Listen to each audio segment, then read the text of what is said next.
ద్వితీయోపదేశకాండం 7వ అధ్యాయం 14వ వచనాన్ని నేను చదువుతాను. నాతో కలిసి అందరూ చెప్పండి. దానికంటే ముందుగా అందరూ వేకువజామున చక్కగా ప్రభువుతో ఈ రోజును ప్రారంభించారా? అలాగే ప్రతిదినం సాయంకాలం కుటుంబ ప్రార్థన మన కుటుంబాల్లో ఉండాలి.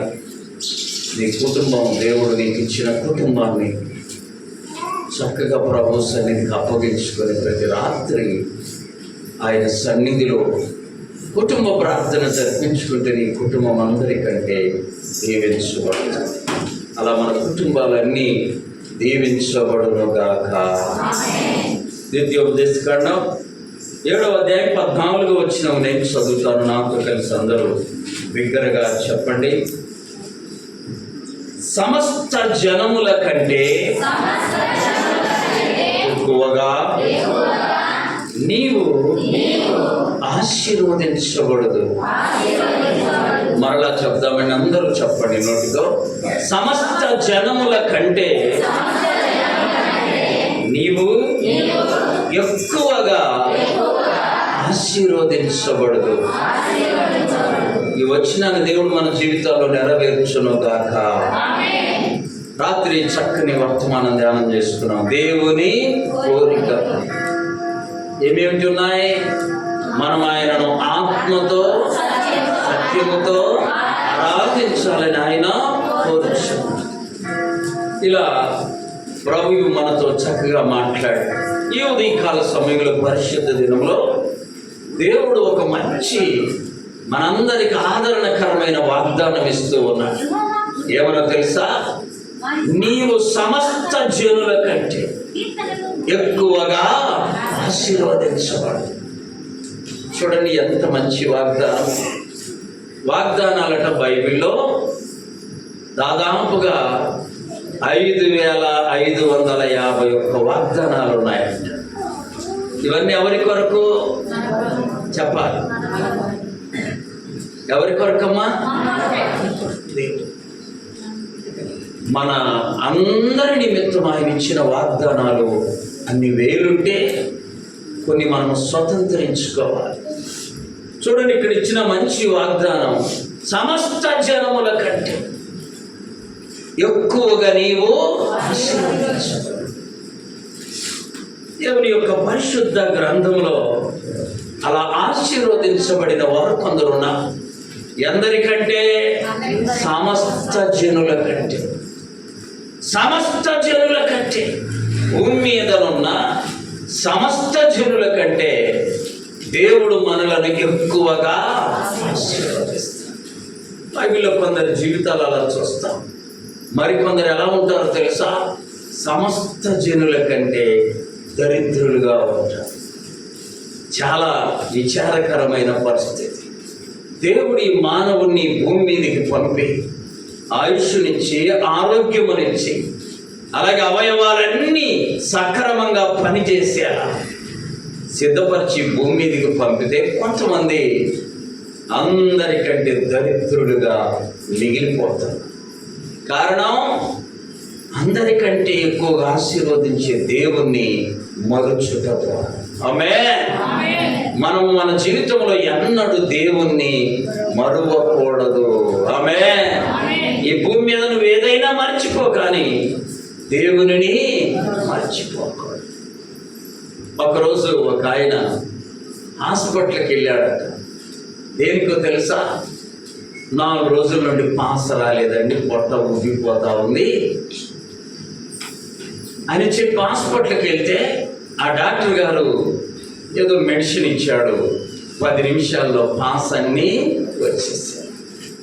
వస్తే బాత్రూంలోకి వెళ్ళి పాస్ పోస్తూ, చూడండి, 3 రోజులు పాస్ అన్ని పోసిన తర్వాత యేసయ్యా నీకు స్తోత్రం అన్నాడు. ఏమన్నాడు? ఈడెవడో బాత్రూంలో కూడా ఏం చేస్తాడు? యేసయ్యని స్తుతిస్తున్నాడని. మరలా పాస్ పోసిన తర్వాత డాక్టర్ దగ్గరికి వెళ్ళగానే డాక్టర్ అడిగాడని, ఏంటయ్యా నేను మెడిసిన్ ఇచ్చాను, నీ సమస్య క్లియర్ అయ్యింది, యేసయ్య నీకు స్తోత్రం అంటున్నా. ఎందుకంటే అయ్యా నేను పుట్టినప్పటి నుండి ఏ రోజు నాకు ఈ సమస్య సాగిపోలా. 3 రోజులు ఆగిపోతే నువ్వు 4,000 రూపాయలు ఫీజు తీసుకొని వచ్చేటట్టు చేసి, మరి నాకు ఇన్ని సంవత్సరాలు వచ్చేటట్టు చేసిన దేవునికి ఎన్ని స్తోత్రాలు చెప్పాలి? 3 రోజులు రాకపోతే ఎంత తీసుకున్నావు? 4,000 తీసుకున్నావు. మరి నేను పుట్టినప్పటి నుండి ఏ రోజు ఆగకుండా దేవుడు రప్పిస్తూనే ఎన్ని స్తోత్రాలు చెల్లించాలి, ఎన్ని వందనాలు చెల్లించాలి. చూసారా? కాబట్టి మనకు ఆయుష్ నుంచి ప్రతి దినం మన ఊపిరిని పొడిగిస్తున్నా అలాంటి దేవుని మనం మరువకూడదు. నీవు ఈ భూమి మీద అలా మరువకుండా ప్రభువును స్తుతించగలిగితే ఆయన అంటున్నాడు, సమస్త జనుల కంటే, ఈ వాక్యం ఎప్పుడు గుర్తుండాలండి, సమస్త జనుల కంటే నేను నిన్ను ఎక్కువగా ఆశీర్వదిస్తాను. ఏం చేస్తాడు? ఎక్కువగా. ఇక చూడండి, బైబిల్లో కొంతమంది జీవితాలు మనం చూస్తాం. ద్వితీయోపదేశ కాండం 33వ అధ్యాయం 24-25 వచ్చిన ఆషేరును గురించి ఇట్లా నేను ఆషేరు తన సహోదరులందరికంటే ఎక్కువగా. ఆషేరు అంటే ఎవరో తెలుసా? యాకోబు యొక్క 8వ కుమారుడు. యాకోబుకి ఎంతమంది కుమారులు? 12 మంది కుమారులు. వాళ్ళలో 8వ కుమారుడు ఆషేరు. ఆషేరు గురించి వ్రాయబడిన మాట ఏంటో తెలుసా? తన సహోదరులందరికంటే ఎక్కువగా ఆశీర్వదించాలి. వెంటనే నీవు ఆలోచించాలి, నీ సహోదరులందరికంటే నువ్వేమవ్వాలి? ఎక్కువగా ఆశీర్వదించు. ఆషేరు 12 మందిలో ఒకడై ఉండగా తన సహోదరులందరికంటే ఎక్కువగా ఆశీర్వదించబడటానికి కారణం అక్కడ వ్రాయబడిన చదువుమా. కటాక్షమునందును తన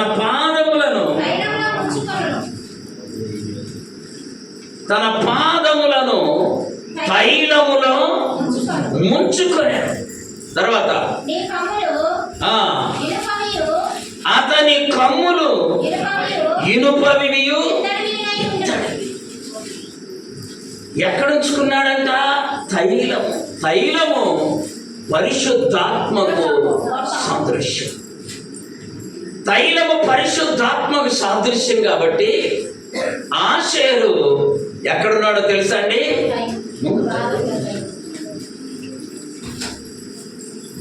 తన యొక్క పాదములను తైలములో, అంటే పరిశుద్ధాత్మతో నింపుకున్నాడు. నువ్వు నేను పరిశుద్ధాత్మ చేత నింపబడినప్పుడు సమస్త జనుల కంటే, అది మరవకూడదు, సమస్త జనుల కంటే మనం ఏమవుతాము? ఎక్కువగా.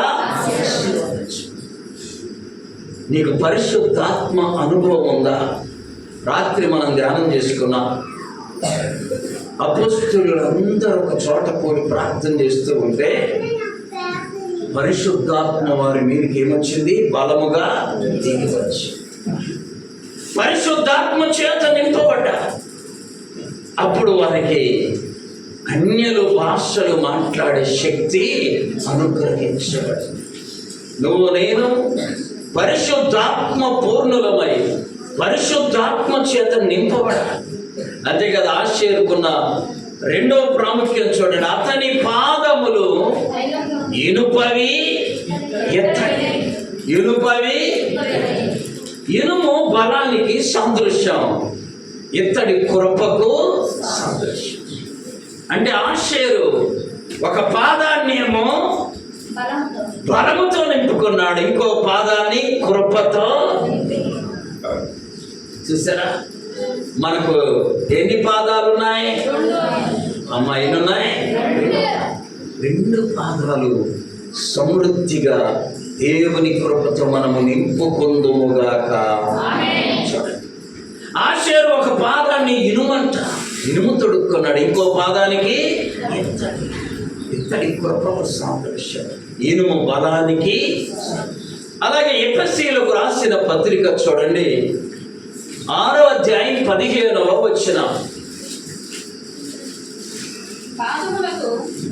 నీ పాదములకు సమాధాన సువార్త వలననైనా సిద్ధ మనస్సును చూడతొడుకో. పాదాలు సరిగుంటే వినాలి, మన బ్రతుకు సరిగా ఉండేది. ఆమేన్. భక్తుడైన దావీదు గారు దేవునితో అన్నాడు, దేవా నీ వాక్యము నా పాదములకు చెప్పాలి, దీపమును నా త్రోవకు. ఎందుకు పాదాలకు దీపం?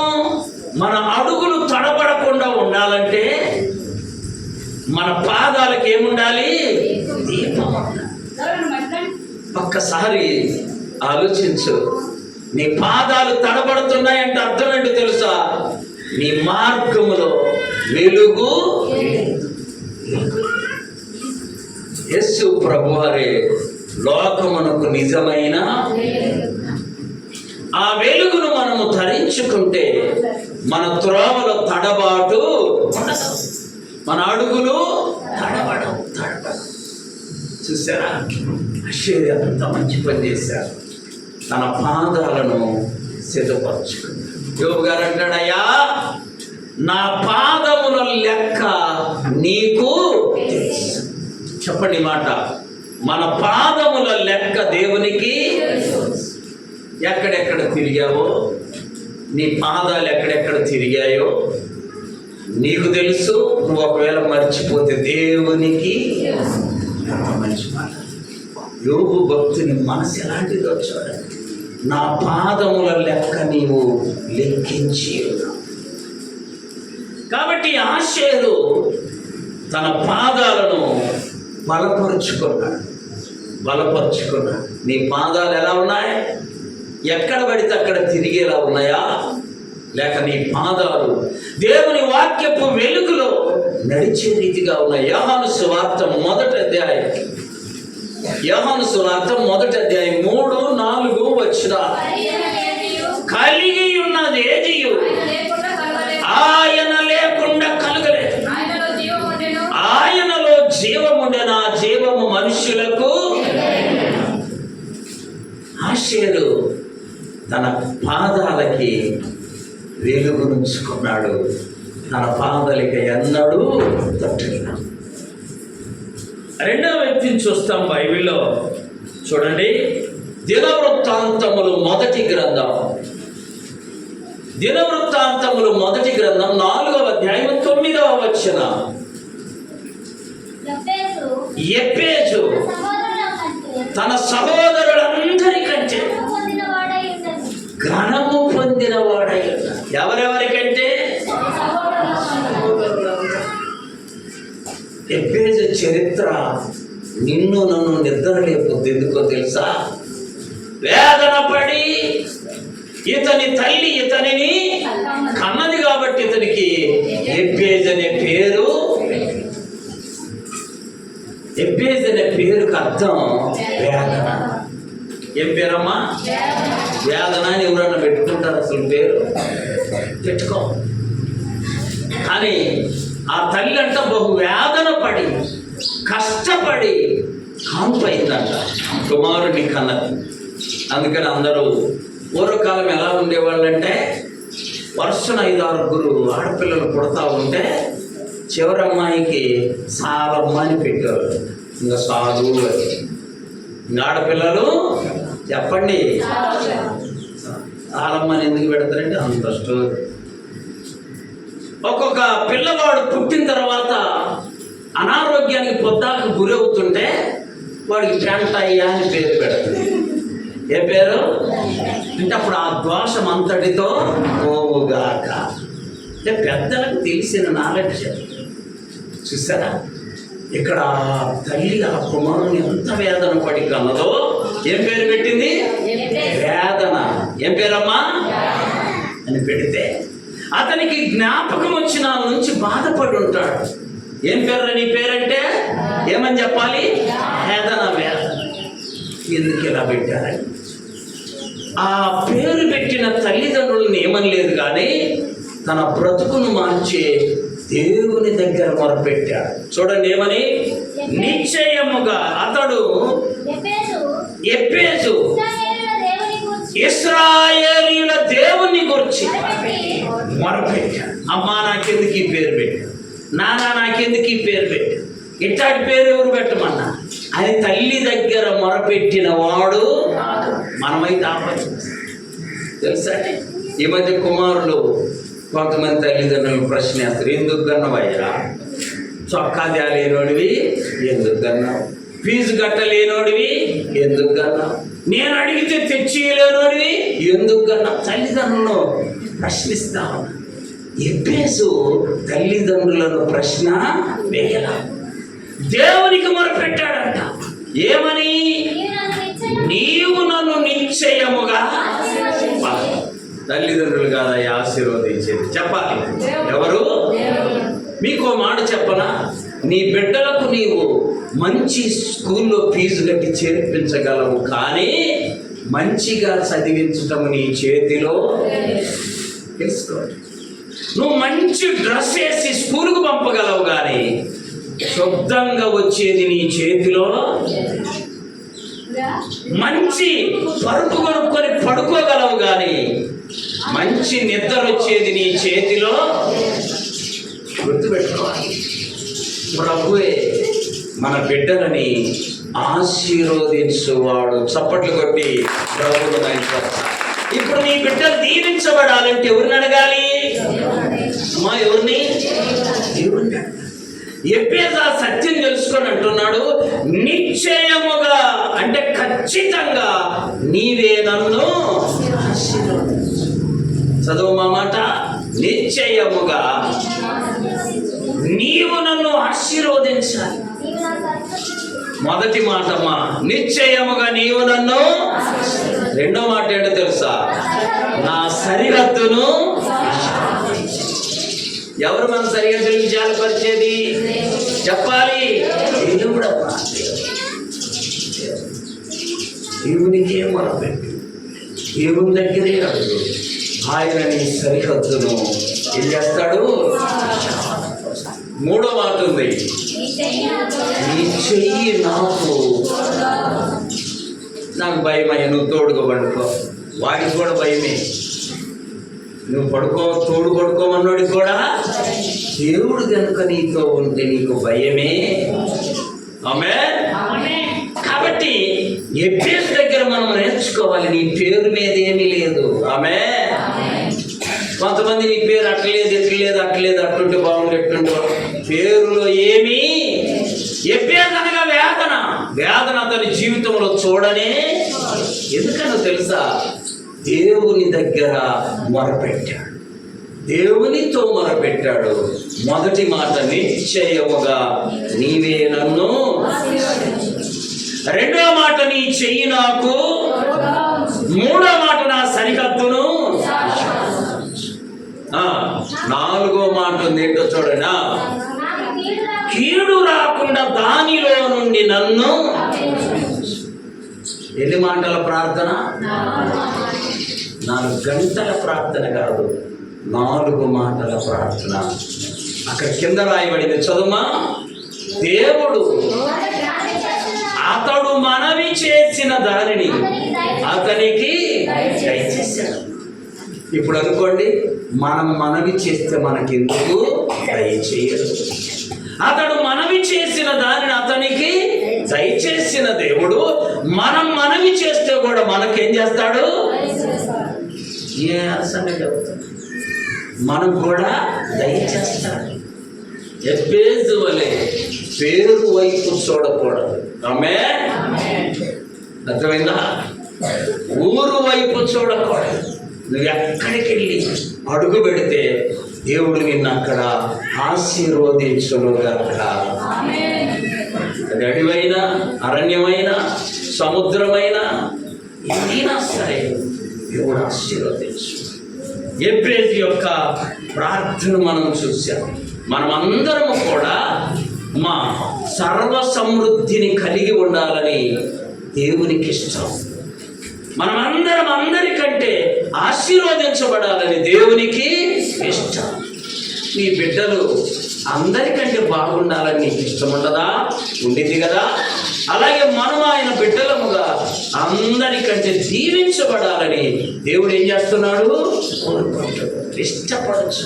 మత్తయి సువార్త చదవండి, 8వ అధ్యాయం 2వ వచనం. ఇదిగో ఒక కుష్టి రోగి వచ్చి ఆయనకు మొక్కి, ప్రభువా నీకు ఇష్టమైతే నన్ను శుద్ధునిగా చేయగలవని. వెంటనే ప్రభు ఏమన్నాడు తెలుసా? అందుకు ఆయన చెయ్యి చాచి వారిని ముట్టి, నాకు ఇష్టం. మనం శుద్ధులుగా ఉండడం దేవునికి, మనం ఆశీర్వదించబడడం దేవునికి ఇష్టం, మనము దీవించబడము దేవునికి ఇష్టం. అయితే నువ్వు ఆయన దగ్గర మొదలుపెట్టాలి, ఆయననే వేడుకోవాలి. అప్పుడు ఎబ్బేజు తన సహోదరులందరికంటే ఘనమును పొందారు. ఘనమును 3వ వ్యక్తిని మనం చూస్తాం. హెబ్రీయులకు రాసిన పత్రిక 1వ అధ్యాయం 9వ వచనం. హెబ్రీ 1:9. నీవు నీతిని ప్రేమించితివి, దుర్నీతిని ద్వేషించి. నీతినేమో ప్రేమించాడు, దుర్నీతినేమో ద్వేషించితివి కనుక అందుచేత దేవుడు నీ తోటి వారందరికంటే ఏం చేస్తాడు? ఇక మనం ఒక పని చేయాలి. మా నీతిని ప్రేమించాలి, దుర్నీతిని ద్వేషించాలి. దుర్నీతిని ద్వేషించు. ఒకరోజు దైవజనులు యేసన్న గారిని ఒకరు ప్రార్థన చేశారు.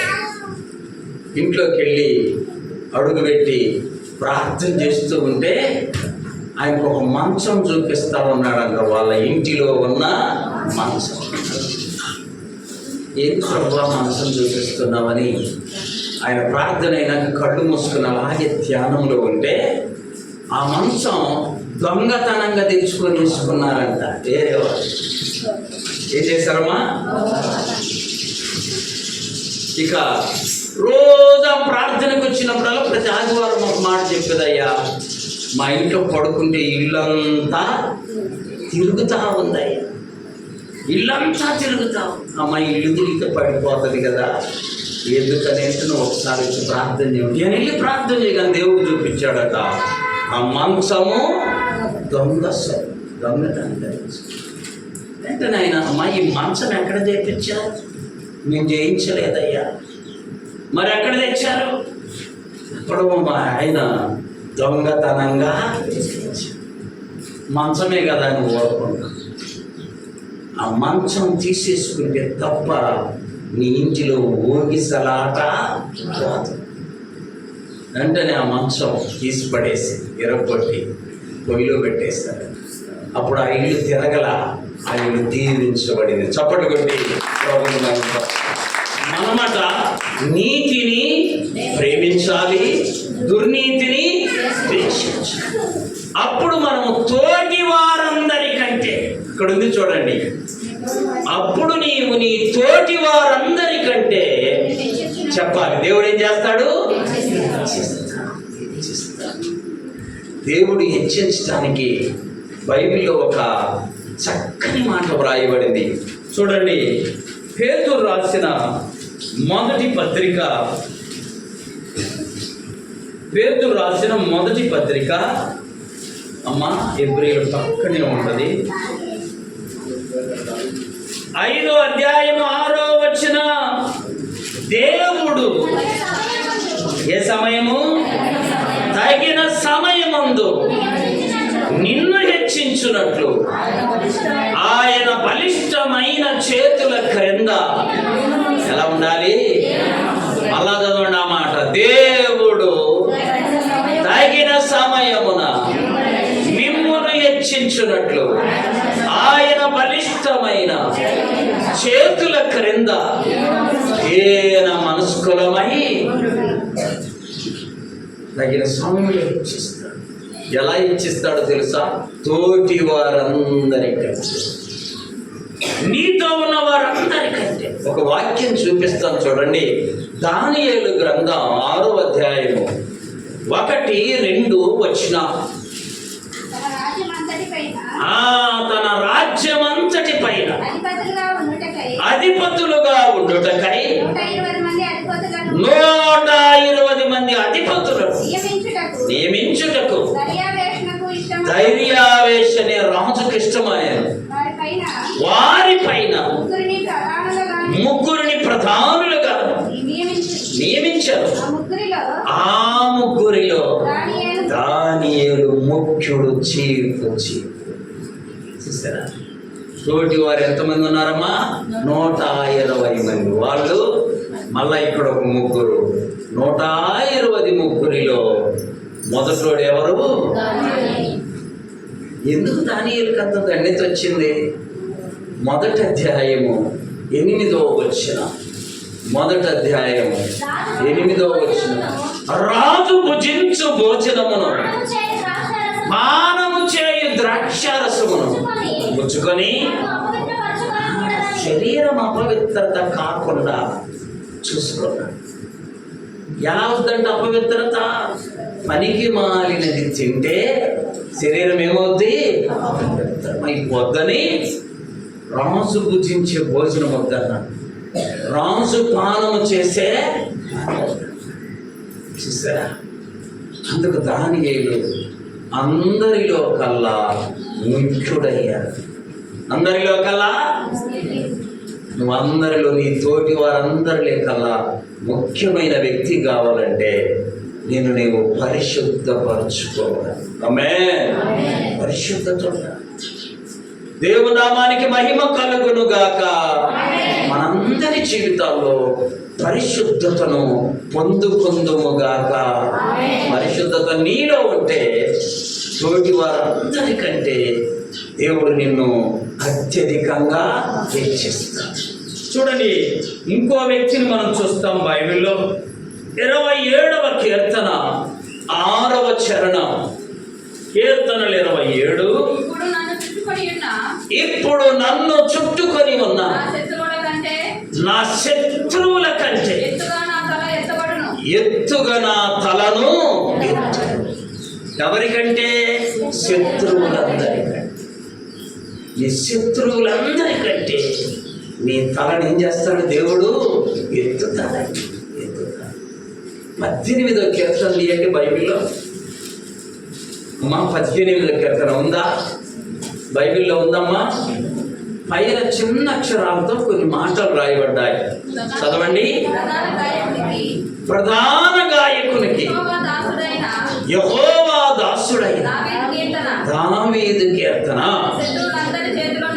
అందరి చేతుల్లో?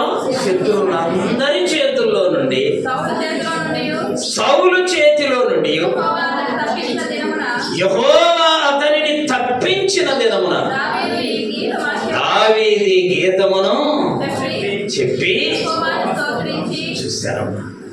అందరి చేతుల్లో నుండి విడిపించాడు దేవుడు శత్రువులందరి చేతులు.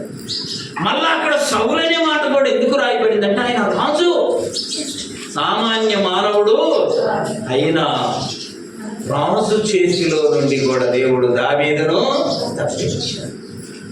ఇప్పుడు చెప్పండి, మనందరి శత్రువుల చేతిలో నుండి దేవుడు మనల్ని ఏం చేస్తాడు? ఒప్పిస్తాడా? తప్పిస్తాడమ్మా. తప్పిస్తాడు. శ్రేష్టమైన. ఇంకా చూడండి, వాక్యంలో మనం గమనిస్తే 105వ కీర్తన 24వ చరణం. ఆయన తన ప్రజలకి బహు సంతానాభివృద్ధి కలుగజేసెను. వారి విరోధుల కంటే వారికి అధిక బలము. శత్రువుల కంటే ఎక్కువ బలం ఇస్తాడు దేవుడు. మా బైబిల్లో కొన్ని వాక్యాలు దేవుడు మన కొరకు రాయించాడు. ఏంటో తెలుసా? కన్యరాజు యుద్ధానికి వస్తే దేవుని ఎరిగిన రాజు ప్రార్థన చేస్తే అవతల విరోధులైనటువంటి సైన్యంపై దేవుడు ఆకాశము నుండి వడగండ్లు కురిపించాడు. వీళ్ళు యుద్ధం చేయకుండానే వాళ్ళని తరమకుండానే చంపకుండానే వాళ్ళ వడగండ్ల దెబ్బకి ఏమయ్యారు? చచ్చిపోయారు. ఎంత గొప్ప దేవుడు మనం కలిగి ఉన్నాం. అంటే వీరు యుద్ధం చేయకుండానే వీరి పక్షాన ఆయన యుద్ధము చేశారు. శత్రువులందరికంటే అధిక బలమును ఇచ్చే గమనించండి. దేవుని యొక్క మహాకృపను బట్టి దానియేలుకు కూడా శత్రువులు ఉన్నారు తెలుసా? దానియేలు ప్రార్థన చేస్తున్నాడని రాజు దగ్గర ఉన్నటువంటి ప్రాముఖ్యమైన వారందరినీ రాజుకు ఒక విన్నపం చేశారు. ఎవరో తెలుసా? 30 దినాలు ఏ మనుష్యుడు నీ దగ్గర తప్ప ఎక్కడ విజ్ఞాపన చేయరు అని చట్టం గుర్తించారు. రాజు కూడా అనుకున్నాడు ఇది మంచిదే కదా అని చట్టం చేశారు. ఆ సంగతి దానియేలుకు తెలిసింది. చూడండి, ఆ మాట రాయబడింది దానియేలు గ్రంథం 6వ అధ్యాయం. ఇట్టి శాసనం సంతకము చేయబడినది. దానియేలు ఏం చేశాడు? తెలియక కాదు, తెలుసుకొని అతడు తన ఇంటికి వెళ్ళి యథాప్రకారం ప్రార్థన చేశాడు. ఎరుకొచ్చిన ఇబ్బంది వచ్చిన చెప్పాలి, యథాప్రకారం ఉండాలి మన ప్రార్థన. ఆమేన్. నీకు అన్ని అనుకూలం ఉంటే చూసారా? నేను ఒక ఆయన చదువుతుండో, అయ్యా మీ వాళ్ళను తొందరగా గుర్తుపట్టవచ్చు అన్నా. ఏంది మాట అన్నాడు అనుకుంటే, ఆయన వైశ్యాసు నుండి స్వామికుల నుండి ప్రభువుని నమ్ముకున్నాడు. ఇద్దరం మాట్లాడుకుంటుంటే ఆయన సడన్గా మధ్యలో ఏదో సబ్జెక్ట్ వచ్చి అన్నాడు, మీ వాళ్ళను డబ్బులున్నా గుర్తుపట్టవచ్చు. రెండో మాట, డబ్బు లేకపోయినా చెప్పండమ్మా. అదేందయ్యా ఎట్లా గుర్తుపడతావు? ఏమన్నా రాసి పెట్టుకుర్రా? వీళ్ళు ఎస్సీలని మాలోళ్ళని మాదిగులని రాసుకురా? అట్లా నేను అలా అనట్లా. మీ వాళ్ళను డబ్బులున్నా గుర్తుపట్టవచ్చు, డబ్బులు లేకపోయినా. డబ్బులు ఉంటే ఇంకా పైకి వస్తుంటుంది అంట కాలం. ఎక్కడికి పోయినా కట్టు 2 కేజీలు కట్టు అంటాడు. ఈ చెయ్యి అంటుంటాడు. కాలర్ ఏం చేస్తుంటాడు? ఎగరేస్తుంటాడు. డబ్బులు లేవను ఉసూరుమంట చెప్పండి కూర్చుంటాడంటే అక్కడ ఇంకెక్కడికి రాడు. అయితే బైబిల్లో మనము నేర్చుకునే గొప్ప మర్మం ఏంటంటే యథాప్రకారం ఉండాలి నీ జీవితం. ఆమేన్. డబ్బులు ఉన్నా చెప్పండి, లేకపోతే అట్లా కాదు. ఉన్నా ఒక వాక్యం చూడండి బైబిల్లో. హబక్కూకు అనే గొప్ప ప్రవక్త ఒక మాట తెలియజేస్తూ ఉన్నాడు. హబక్కూకు గ్రంథం చెప్పం ఎన్నో పేజీలు చదివితేనే మేము తీయలేము. 772 పేజీ 17వ వచనం. అంజూరపు చెట్లు పూయకుండినను, ద్రాక్ష చెట్లు ఫలింపకపోయినను, ఒలీవ చెట్లు కాపు లేక ఉండినను, చేనిలోని పైరు పంటకు రాకపోయినను, గొర్రెలు దొడ్డిలో లేకపోయినను, శాలలో పశువులు లేకపోయినను, నేను యెహోవా యందు ఉన్నా లేకపోయినా. ఒకేలా ఉన్నా. చాలాసార్లు చెప్తాను, మళ్ళా చెప్తాను. మన ఆయన ఒక ఆయన, మన ఊర్లో ఆయన ఒక ఆయన ఆదివారం ప్రార్థనకు వస్తుంటే ఆడ స్టేషన్లో అందరూ వీడిలాగా ఒక దిమ్ము ఉంది, చెట్టు నాటారు ఉంది కదా, దిమ్మి మధ్యలో ఆడ కూర్చొని ఉన్నాడు. మనం ఏదన్నా ఏడన్నా ప్రార్థనకు రాకూడదంటే 200 అవసరపడి మనిషిని అడిగితే 3 రోజుల నుంచి తిప్పుతుండి, ఇప్పుడు వస్తానంటే వచ్చాను. అవి వస్తే కానీ ప్రార్థనకు రానన్నాడు. చూడండి, నేను వెంటనే జోబిలో నుండి 100 తీసిచ్చి, సరే ఇంకా ప్రార్థనకు అంటే ఇంకో 100 అయ్యాను. ఈ 100 దండగా ఇంకేం చేయాలంట? ఇంకో 100. సరే నువ్వు ప్రార్థనకు రన్నా ఇస్తానంటే ప్రార్థనకు రాలా. మధ్యాహ్నం దాకా కూర్చొని నేను ప్రార్థన అయిపోయిందా. 100 వచ్చిన అతని జీవితంలో మార్పు లేదండి. ఇంకో 100 ఇచ్చినా కూడా అతని జీవితంలో ఏమి రాదు. చూసేది అతను దేని వైపు. ఇక్కడ ఏం చెబుతున్నాడు ప్రవక్త? అంజూరపు చెట్లు లేకపోయినా సరే, ద్రాక్ష చెట్లు ఫలించకపోయినా సరే, శాలలోని పశువులు లేకపోయినా సరే, యెహోవా యందు మనం ఏం చేయాలి? అందుకొరకే దేవుడి వాక్యాలు మన కొరకు రాయించారు. అన్నీ ఉన్నా చెప్పండి లేకపోయినా నీ ప్రార్థన జీవితం ఎలా ఉండాలో తెలుసా? యథా ప్రకారం. ఈ మాట గుర్తుపెట్టుకోండి. ఎలా ఉండాలి? డబ్బులు ఉన్నప్పుడు పెందల కళ్ళేసి ప్రార్థన చేసి, డబ్బు లేకపోయేసరికి ప్రార్థన మానడం మీ ఆత్మీయ జీవితానికి క్రమము కానే తెలుసా? కొంతమందికి తెలియదు, సడన్గా చెప్తారు, ఏందయ్యా ప్రార్థనకు రాలేదు, జ్వరం వచ్చిరా. జ్వరం వస్తేనే రావాలి. ఆమె బాగలేకపోతేనే, నీకు అననుకూలత ఉంటేనే రావాలి. ఏ పరిస్థితి నిన్ను ప్రార్థనాపేదిగా చెయ్యకుండానుగాక. అన్నిట్లో మనం యథాప్రకారం. అక్కడ రాయబడింది చూడండి, ఇట్టి శాసనము సంతకము చేయబడినని దానియేలు తెలుసుకొనిన వాడై అతడు తన ఇంటికి పోయి యథాప్రకారం. మా ఎప్పుడు ఎట్లా ఉన్నాడు? అలాగే చట్టం రాకముందు ఎలా ప్రార్థన చేశాడు అలాగే ప్రార్థన చేశాడు. కాబట్టి దానియేలు 120 మంది, ఆ 20 మందిలో 3 ప్రధానులు, వారిలో దానియేలు ప్రాముఖ్యమైన. మరొక వాక్యాన్ని చూస్తాం దేవుని యొక్క పరిశుద్ధ గ్రంథంలో. రాజులు మొదటి గ్రంథం 18వ అధ్యాయం 45-46 వచ్చిన. అంతలో ఆకాశము మేఘములతోను గాలివానతోను కారు కమ్మెను, మోపైన వర్షము కురిసెను కనుక ఆహాబు రథమెక్కి యెజ్రెయేలునకు వెళ్ళిపోయాను. యెహోవా హస్తము ఏలియాను బలపరచగా అతడు నడుము బిగించుకొని ఆహాబు కంటే ముందుగా పరుగెత్తుకొని. చెప్పండి, ఇప్పుడు ఆహాబు అంటే ఎవరు? రాజు దేని మీద పోయాడు? రథం ఎక్కిపోయాడు. రథం మీద వెళితే ఏలియా కాదు, ఆ రథము కంటే ముందుగానే పరిగెత్తి. రథము ముందు పోద్దా? మామూలుగా నడిచేవాడు ముందు పోతాడా?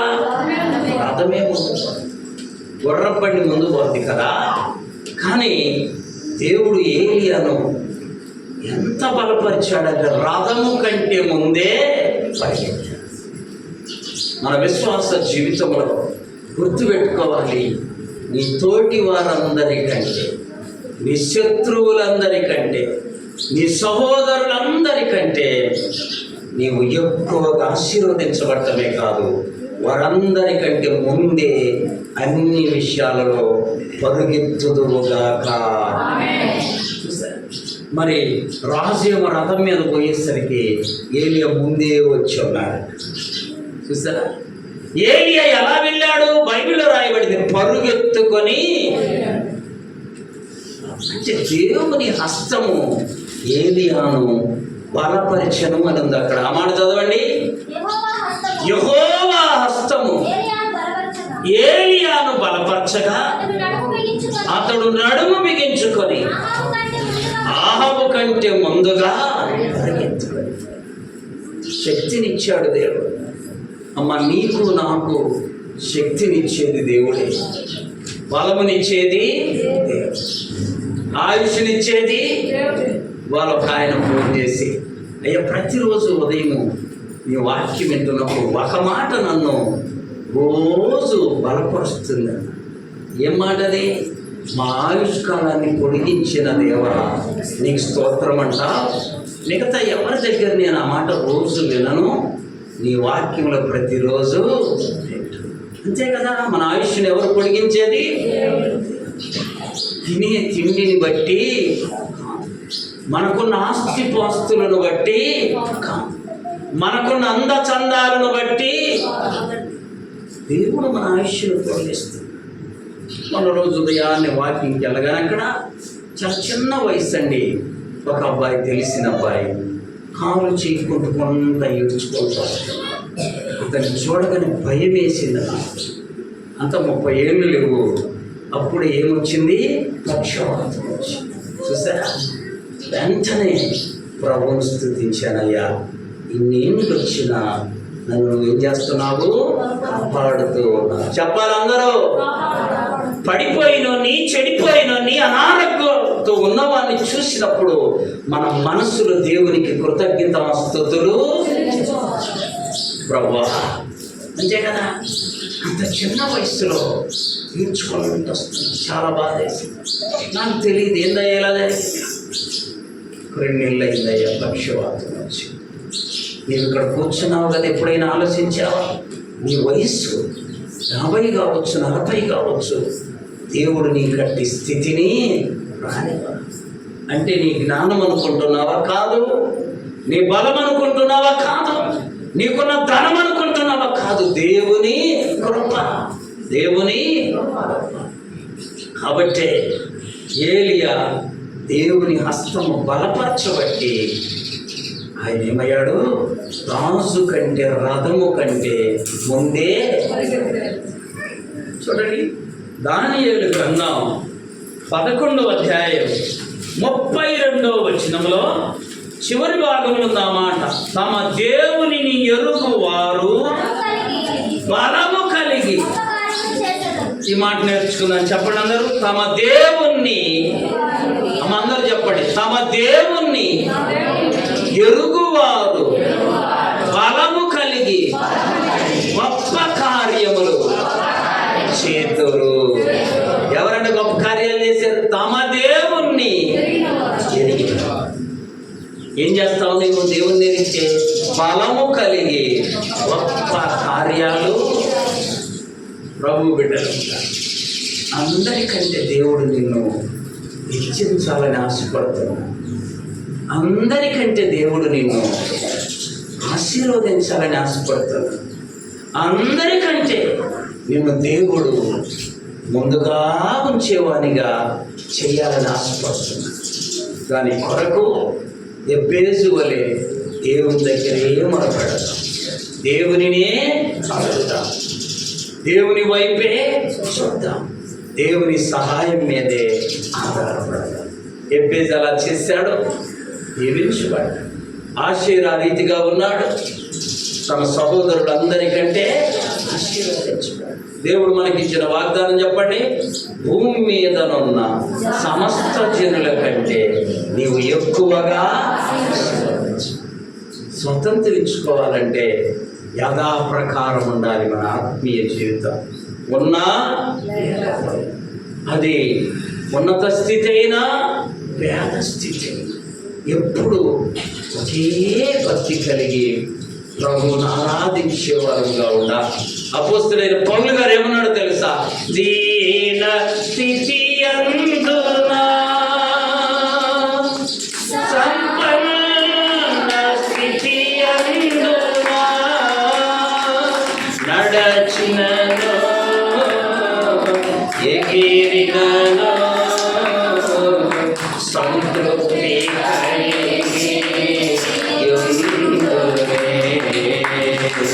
దీన సంపన్న స్థితి అందునా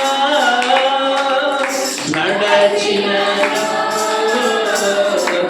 ఎగిరినను సంతృప్తి కలిగి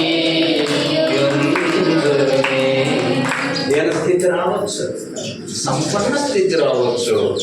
నిత్యము ఒకేలా యథాప్రకారము మన భక్తి జీవితాన్ని కొనసాగిద్దాం. అట్టి కృప పరిశుద్ధాత్మ దేవుడు వాక్యం మీద మనందరికీ దయచేయును గాక. మోకరించండి.